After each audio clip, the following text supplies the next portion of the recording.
ভারতে একটা প্রোগ্রামে গেলাম। যাওয়ার পরে অনেক বড় একজন শায়েখ তিনি নামাজ পড়ালেন।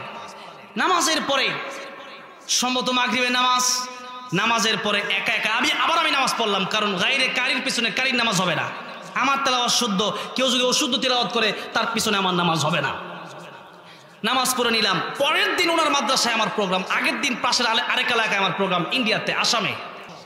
তো পরের দিন দেখেন বাংলাদেশের মানুষ কিরকম, আর ওই আলেমের কথাটা আপনাদেরকে একটু বুঝায়, আপনারা অনেক কিছু শিখতে পারবেন এই কথা থেকে ইনশাআল্লাহ। আলেম পরের দিন ওনার দাওরায় হাদিস পর্যন্ত মাদ্রাসা, সেখানে আমি যাওয়ার পরে আমার জন্য তিনি অনেকগুলো গিফট নিয়ে আসলেন, হাদিয়া নিয়ে আসলেন, আমাকে এগুলো দিলেন।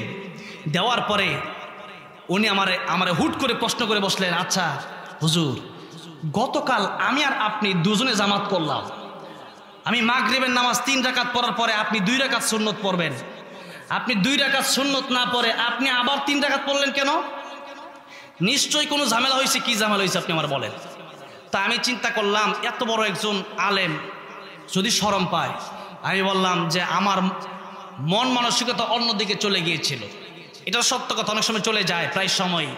এখন উনি বললেন, না, আপনি সত্য করে বলেন, আপনি যদি আমার ভুলটা ধরায়া দেন, আমি আলেম কিন্তু হাফেজ হতে পারি নাই, কোরআন শরীফটা মনে হয় একটু অশুদ্ধ, আপনি মনে হয় এই যে নামাজটা আবার পড়ছেন, আপনি দয়া করে আমার ভুলটা ধরায়া দেন, আমি চিরকৃতজ্ঞ থাকবো আপনার কাছে।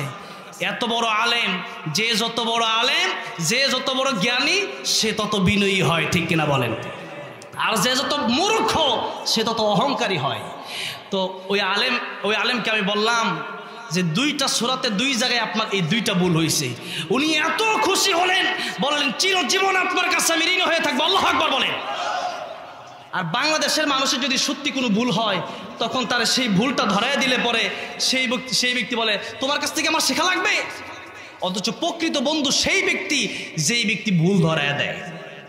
আজকে ভুল ধরায় দিল, আগামীতে আমি শুধরাইয়া আরো 10 জন মানুষের কাছে সম্মান পাবো, ঠিক কিনা বলেন? আজকে যদি আপনি আমার ভুল না ধরায় দেন, তাহলে আরেকদিন গিয়ে আরো 10 জনের কাছে আমি লজ্জিত হব, ঠিক কিনা বলেন? এই জন্য ভুল ধরায় দিলে প্রকৃত বন্ধু মনে করবেন।